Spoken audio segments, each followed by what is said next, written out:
Brought to you by ZX Cough Syrup. XZ नहीं, doctor का भरोसेमंद ZX। ZX का असरदार आरामदायक फॉर्मूला खांसी पे काम शुरू करे सिर्फ 15 मिनट में। सीएम योगी और केशव मौर्य के बीच की खटास को क्या आरएसएस अब कम करने में जुटी है? पिछले कुछ दिनों में आरएसएस के कई नेताओं की कई बैठकें क्या इशारा कर रहे हैं, हम ये समझने की कोशिश करेंगे।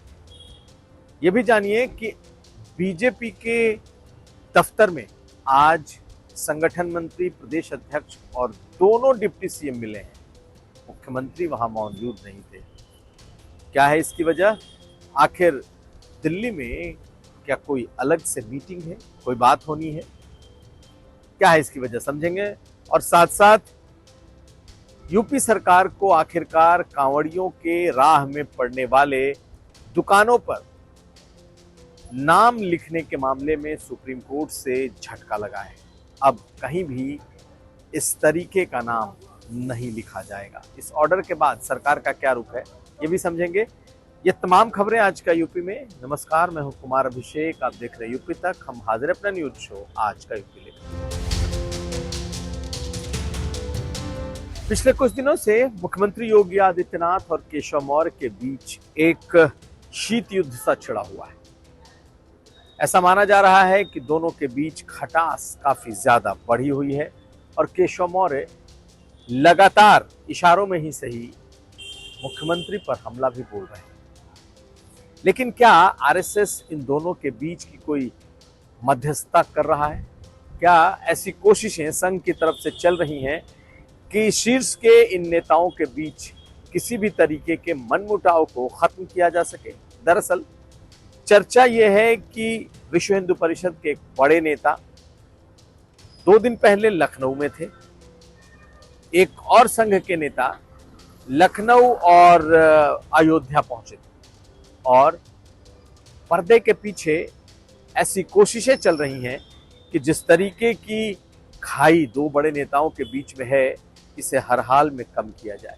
चर्चा यह है कि आरएसएस इस बात में लगा है कि मुख्यमंत्री योगी आदित्यनाथ और केशव मौर्य के बीच किसी भी तरीके से मध्यस्थता या उनके बीच के विवाद को खत्म कराया जा सके। वजह यह है कि इन दोनों के बीच बढ़ती खाई से पार्टी का भी नुकसान हो रहा है और संघ के एजेंडे का भी। चर्चा है कि एक बड़े आरएसएस के नेता ने संघ के नेता ने केशव मौर्य से मुलाकात की है, जबकि एक आरएसएस के एक और बड़े नेता ने मुख्यमंत्री योगी आदित्यनाथ से भी मुलाकात की। इसके अलावा विश्व हिंदू परिषद के केंद्रीय समिति के एक बड़े पदाधिकारी ने भी केशव मौर्य से मुलाकात की। केशव मौर्य का विश्व हिंदू परिषद से पुराना रिश्ता रहा है और ये माना जा रहा है कि कहीं ना कहीं अब इन दोनों के बीच मध्यस्थता कराकर विवाद को खत्म करने की जरूरत है।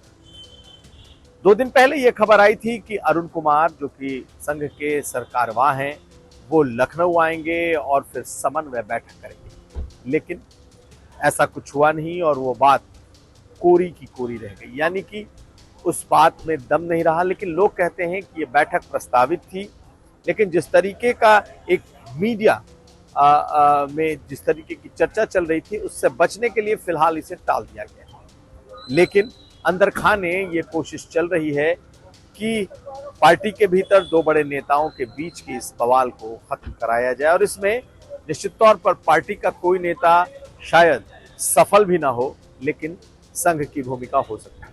याद करिए, इसके पहले 2017 के आसपास की बात है, जब मुख्यमंत्री योगी आदित्यनाथ और केशव मौर्य के बीच तब भी विवाद गहराया था और तब संघ के उस वक्त के बड़े अधिकारी दत्तात्रेय होसबोले तब खुद मुख्यमंत्री योगी आदित्यनाथ को लेकर केशव मौर्य के सरकारी आवास पर गए। यानी कि एक बार पहले भी संघ मध्यस्थता करा चुका है और इस बार अंदर खाने एक बार फिर कोशिशें चल रही हैं। लेकिन क्या ये हो पाएगा या फिर ये किसी तूफान के पहले की कोई खामोशी? देखना होगा, क्योंकि फिलहाल दोनों के बीच कोई ट्रूस या फिर किसी तरह की कोई शांति समझौते की कोई गुंजाइश दिखाई नहीं दे रही।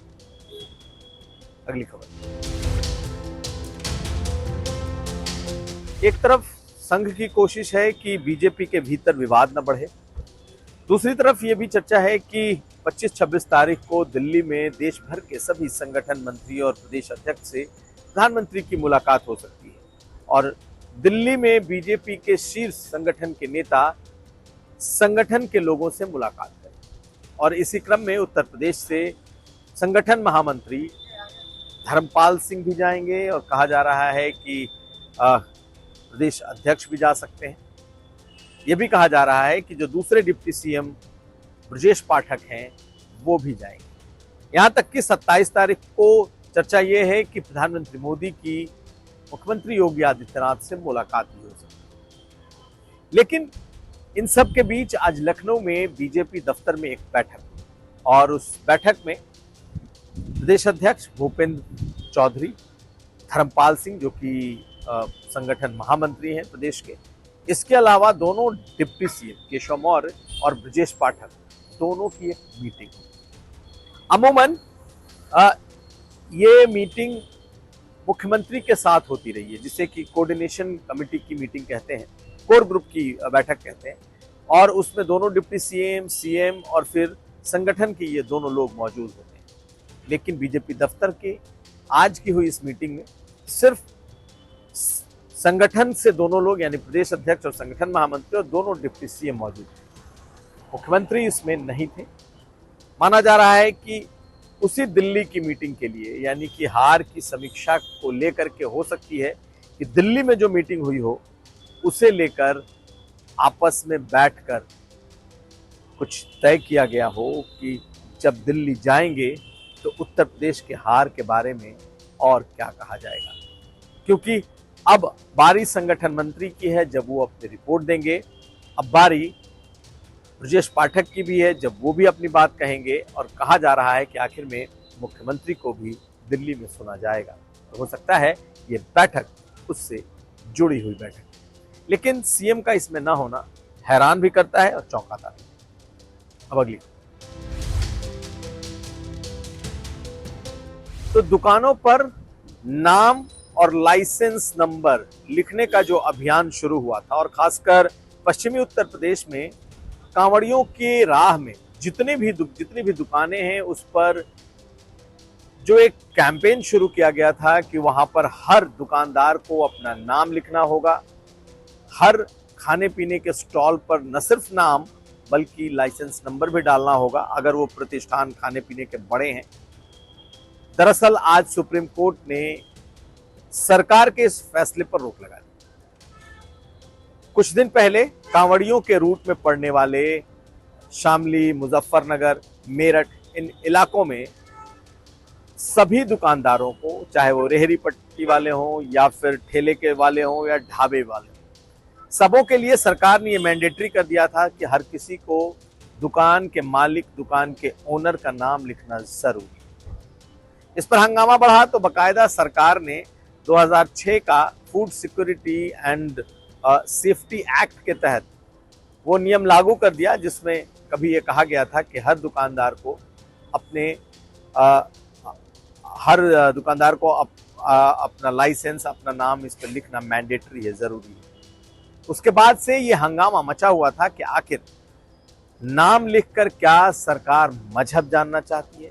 कांवड़ियों के लिए क्या ये खास व्यवस्था की जा रही है कि मुसलमानों के दुकानों से, मुसलमानों के ठेले से, रेहड़ी पट्टी से कांवड़िए अपने खाने पीने का सामान न खरीदें? इसको बड़ा रूप तब मिल गया जब बकायदा सरकार ने कह दिया कि हाँ ये नियम लागू होगा। लेकिन इसके खिलाफ कई लोगों ने सुप्रीम कोर्ट का दरवाजा खटखटाया और आज सुप्रीम कोर्ट ने इस पर फैसला दे दिया कि हर दुकान में सिर्फ शाकाहारी और मांसाहारी यानी कि खाने के प्रकार लिखे जाएंगे, नाम लिखना जरूरी नहीं होगा। तो निश्चित तौर पर सरकार को एक झटका लगा है। सरकार की तरफ से आज डिप्टी सीएम केशव मौर्य ने कहा कि सरकार इस बात को देख रही है कि फैसले में क्या आया है और सुप्रीम कोर्ट के निर्देशों का पालन किया जाएगा। पहले केशव मौर्य को सुन लीजिए, उसके बाद आपको दिखाएंगे उन ठेले वालों की, फल वालों की खुशी जो कांवड़ यात्रा के दौरान अपनी रोजी रोटी कमाते हैं। आखिर उन्होंने क्या किया ये भी बताएंगे, लेकिन पहले केशव मौर्य ने क्या कहा सुनिए। कि माननीय सर्वोच्च न्यायालय ने जो भी आदेश दिया होगा उसका तो पालन होगा ही होगा, और आगे क्या विषय है उसको अध्ययन करके जो सरकार की ओर से जवाब लगना होगा वो लगाया जाएगा, लेकिन अभी सर्वोच्च न्यायालय का जो भी आदेश है उसका अनुपालन होगा। तो केशव मौर्य ने कह दिया कि सरकार सुप्रीम कोर्ट के फैसले का पालन करेगी, उसके निर्देशों को पहले पढ़ेगी। लेकिन मुजफ्फरनगर में अब उन ठेले वालों में, रेहड़ी पट्टी वालों में खुशी की लहर है।